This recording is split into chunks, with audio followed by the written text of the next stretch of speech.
I'm really thrilled to be here. I'm a little surprised to be here because I never thought of myself as a social entrepreneur. And I never thought of Women Make Movies as a social enterprise. In fact, I had to look it up in the dictionary before coming here, since I was asked to speak in a section called What is Social Entrepreneurship? Of course, I've been aware of the social entrepreneur movement, and in fact, our former marketing manager went on to be the Skoll Scholar at the Said School of Business at Oxford.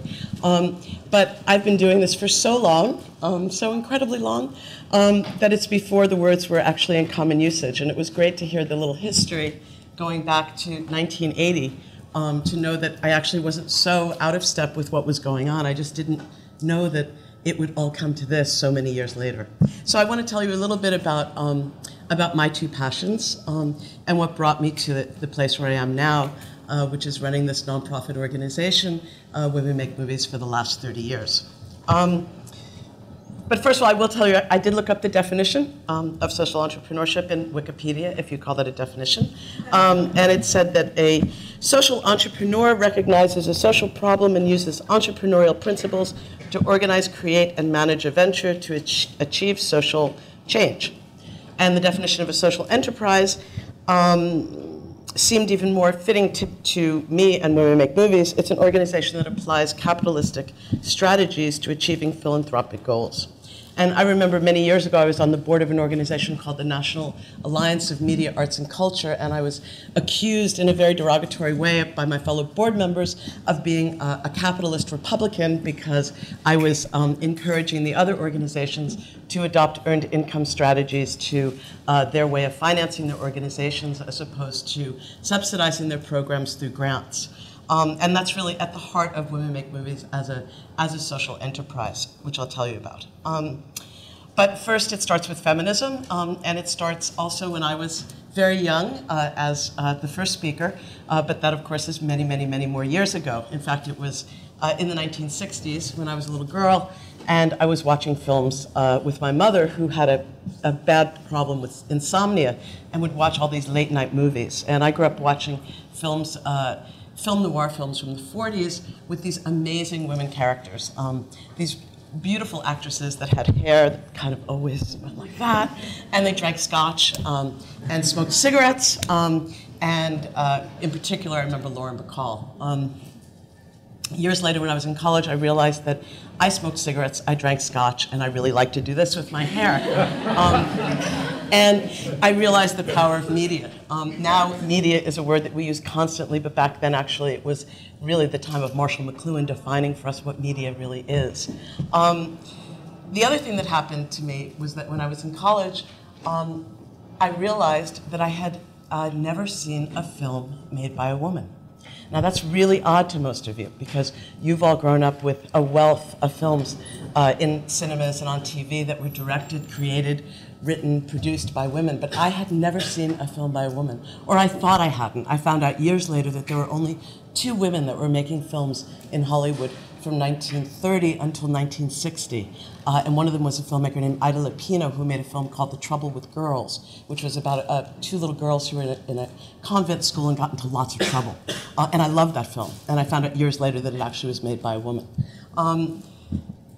It's really incredible to imagine that. Imagine what it was like for me the first time that I saw a film by a woman. And it was a documentary called Shopping Bag Ladies, and it was about homeless women, which up until that point were called shopping bag ladies because they carried their shopping bags. And even though I was a feminist, I had never seen the issue of homeless women from a feminist perspective. And it just was one of those epiphany moments in someone's lives where they realize that the whole world has shifted and their whole perspective has shifted. And I realized the power of the media, and it came to me through feminism. A couple of months later, I was able to go to a women's weekend. By the way, it was spelled W-O-M-Y-N. Women didn't want men in their name. I really cringe at that. But there was a group of women called Women Make Movies that were showing a film in a barn. And they were showing this film to all women in the audience. And again, I had this other experience of not only what was it like to see a film by a woman, but what was it like to see a film by a woman in a group of women where we were really able to talk and share our experiences. And that, again, changed my life. So I left school and I came to New York City. There were only a couple of organizations working on women in film, and one of them was Women Make Movies. I rode my bicycle for three months in front of the office, being terrified to walk in the door and knock on the door and say, "I just want to be an intern here," but I did, and I got the internship. I then was lucky enough to get a job with the organization. But through various different reasons, I ended up leaving. I wanted to make films, and in fact, one of the reasons I left is because my first job was to make a documentary about battered women. My second job was to go out into the community and show that film. And I thought, no, I want to be a filmmaker. That's what I really want to do. I don't want to do distribution. So I left, and I actually went to go work in a foundation to learn how to raise money to make films. But while I was at the foundation, I got a phone call from somebody, and they said, Women Make Movies is in really, really bad shape. It's about to fall apart. And would you come to a meeting? So I did. And that, again, was a moment of big change, because what ended up happening was that when Reagan came into power in the 1980s, Women Make Movies, like a lot of other women's art organizations, lost its funding. That funding caused a very big internal strife, and the organization was really about to close its doors. But I went to this meeting because it had been so important to me, and myself and another woman decided that we would try to see if there was some way that we could keep the organization going. And even though the organization was really founded around the idea of putting cameras into hands of women who didn't have the skills to make films, we had also started distributing films because nobody wanted those films after the films got made. And the only thing that actually was still going on in the organization, even though we had no staff, and even though there was really just an empty shell of an office, was that people kept on asking us for those films. They wanted to see those films. So myself and this woman named Lydia Dean Pilcher, who actually has gone on to be Michael Moore's producer, as well as Mira Nair's producer, and done a whole lot of things. She was a grad student at the time. We came into the office twice a week at night and figured out that all we needed was $50 a week to keep things going so that we could actually keep the organization afloat. And this started actually the social entrepreneurship of Women Make Movies and the social enterprise. Because what we did was we took a film that we had gotten for $400. It was a film called Being a Prisoner. I was still working at the foundation during the day. I went to the foundation program officer in prison reform, asked him for a mailing list. By the way, this is before the days of the internet, before the days of fax machines even. So it was all done with snail mail and Xeroxing. And I used the Clark Foundation. I'm going to acknowledge them publicly. The Edna McConnell Clark Foundation actually supported our early efforts. Unbeknownst to them, I used the Xerox machine to Xerox 5,000 flyers and their postage meter to send them out to 5,000 groups around the country that were working on prison reform. And I realized that this was an amazing win-win-win situation. The win for us as an organization was that we raised money. We sold 2 prints of the film in 16mm for $500 each and rented the film 6 times. The win was for the organizations that were dealing with prison reform that really needed to see a film about women's issues in prison. And the third win was for the filmmaker who got royalties from the sale of those films and could use that money to go on and make future films. And once again, this changed my life. This really changed my life, because I gave up my idea of wanting to make films. It seemed very small to me, next to the idea of being able to really impact with those films on people's lives. So from that year, from 1983, with a budget of $30,000, $15,000 of which was my salary, I remember we had a $46 line item for Xeroxing for that year. I don't know how we did it.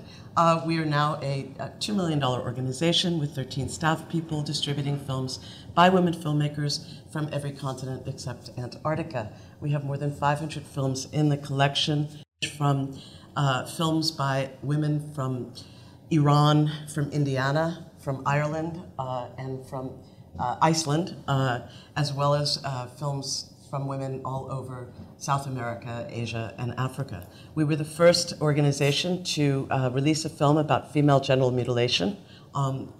Very unknown subject. In fact, it was pretty amazing to hear Alice Walker say those words on the Today Show for the first time. And I remember seeing the marketing the press release from our marketing person, and she said that 1 million women in the world were affected by female genital mutilation. And I said, no, that must be a mistake. And it was 10 million. I thought that 1 million was way too much. We distribute films by Indian women from South Asia about issues facing Indian women like seed reform and bride burning, and the work of SIWA, the Self-Employed Women's Association. We distribute films from South America by South American filmmakers about the issues facing their lives, including work that they're doing in the Amazon. Here in the United States, we work with filmmakers very often early in their career. Filmmakers like Lisa Jolodenko, who went on to make The Boys Are All Right, and also Kimberly Pierce, who went on to make Boys Don't Cry. So we're working kind of as an incubator with women filmmakers, trying to help them make sure that they get the visions to the screen. And we do that through a production assistance program, which helps women, thank you, while they're in production. We have almost 200 women filmmakers in that program at any given time. We've helped to produce more than 500 films, and each year we help women raise $3 million to get their films made. Those films go on to win prizes at the Sundance Film Festival or be nominated for Academy Awards. In fact, 5 out of the last 6 years, we're very honored that our films have been nominated for Academy Awards. They include films like The Oath by Laura Poitras, which is a very different look at Guantanamo than the one that we see in the mainstream media, or Freeheld by Cynthia Wade, which looked at gay domestic partnership issues and won an Academy Award, as well as The Greatest Silence, the film that I was talking about yesterday, which was the first film to look at the problem of rape of women in the Congo. So the moral of the story, I guess, is that it is possible to create to not found a social entrepreneur organization or a social enterprise, but to go to an organization and create a program that is self-sustaining. That's the mantra for us. We do no program development unless that program is sustainable, meaning that we do not want to be dependent on government, on foundation, or on corporate funding sources or income. We earn 90% of our income through selling and renting films, and through the production assistance program, we take a percentage of the grants which we help filmmakers raise. We believe really strongly in that, and I hear a lot of things from people talking about social enterprises and talking a lot about grants from foundations, and I think that's really great. But I do want to caution you that grant makers are very fickle. Grants come and go.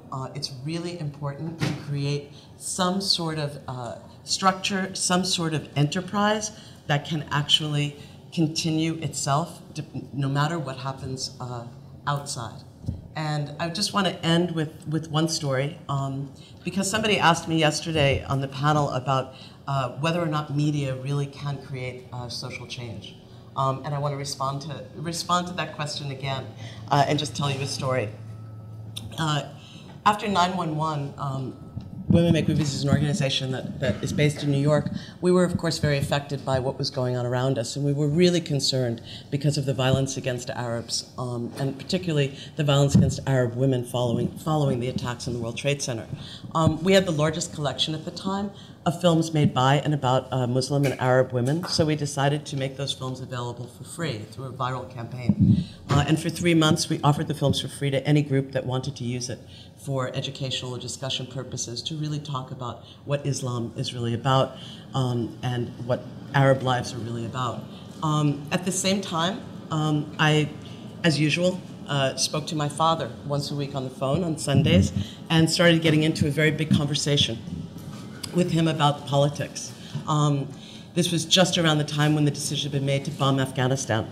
And we got into a huge fight, such a big fight that I hung up on him, which I don't usually do, or he hung up on me. I think it was actually the other way around. And I was shocked. I was really shocked. Here was my father, who I didn't think was from that kind of political perspective, but he had gotten so much from the media about how important it was for us to respond, and to respond not in the way that we were responding at Women Make Movies, but in a different way. So the next week I called him, because even though we had this big fight and he hung up on me, I still wanted to call him.